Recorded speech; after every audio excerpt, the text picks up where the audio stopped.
Hello, welcome to Liam's Library. You know, there's not too many things I like other than a really good scary story. But if you do a really scary story that's more about monsters than people that kill people, I'll love it. Now, if you do a scary story that's just full of heart, more than it's full of horror, even though it is a horror story, then you've just won me over on every single angle. All you need in there is a bit of strange poetry and I'm yours forever. The story we're going to talk about today has all of that in it and more, and is just a great, great time. It's, of course, by the silvery light of Lake Champlain. Champlain? Anyway, I'm not from over there.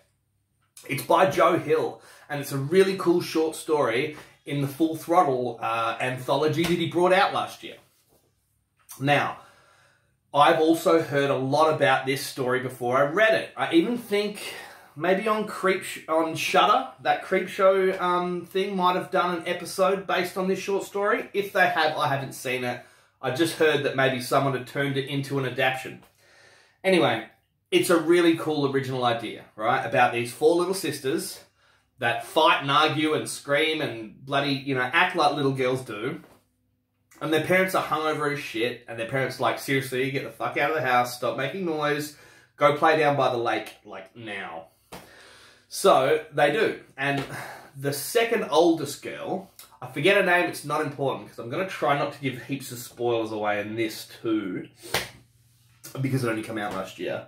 But the second oldest girl, she's our main character. Excuse me, I think she might be Daisy. Anyway, something like that. She's got a crush on the boy next door. Now, the boy next door and his brother have also been kicked out by their hungover parents. A bit more abusive, but I think these parents of the boys. And they've been told to go play down by the lake too. So the little boy, he's being a little punk, but the big brother and the second oldest sister of the other family, they get along really well. And she's got a crush on him. And he thinks she's really smart and really cool. And, like, it's really cute. Like, they're only, like, 9 or 10, and they've just got this little unspoken bond between them, and sometimes they hold hands, and it's cute. And you can tell the boy, his dad beats him. He's got a black eye. He doesn't want to go back home. He's actually really having fun just hanging out by the lake with her today.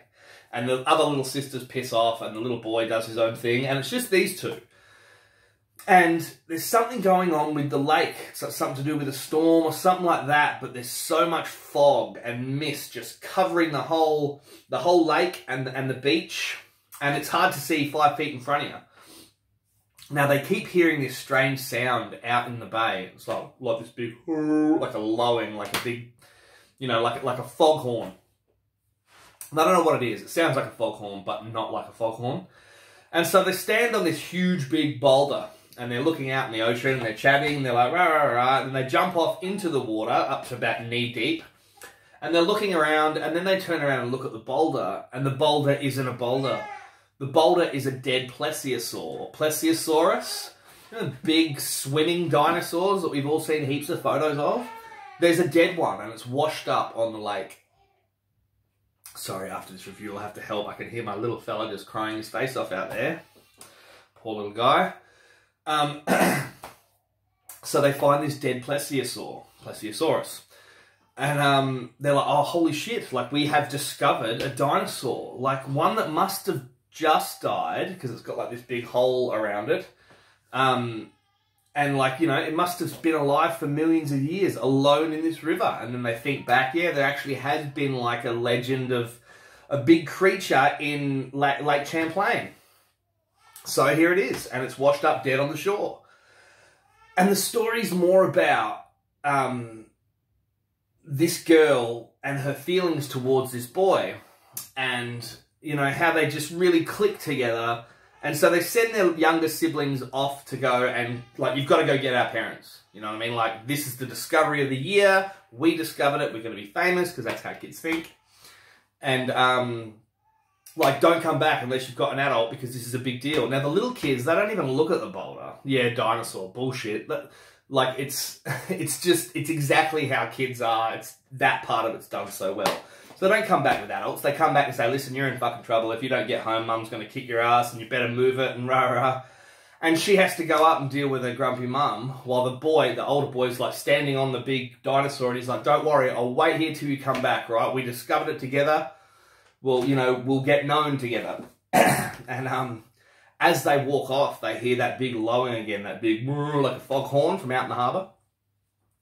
And then all of a sudden there's this big bang and a splash, and it's just not a river anymore. There's like giant waves in it smashing up against the shore, and they hear the boy scream and holler, and it might have been come and see or come and save me. Anyway, the little girl runs back down the shore, and the big dead dinosaur carcass is gone. It's been dragged out into the ocean by whatever was calling for it. And it must have been its mother, because it's like, it's a sad sound. And of course, that boy's nowhere to be seen, and she'll never forget it. And, you know, Lake Champlain, and it'll be only something that only she will remember. And she'll always remember this kid, you know, who actually knew her, liked her, and they, you know, she wanted to marry someday, just from the point of view of a little girl. But the horror is, once again, incidental. It's just happening while these brilliant characters are doing their brilliant thing. So that's it. That's that short story. By the Silvery Light of Lake Champlain by Joe Hill. It's such a good book. I like it more than Fawn, just because the characters are so deep, so real, and we all remember what we were like when we were 10 or 11 years old. Anyway, see you next week.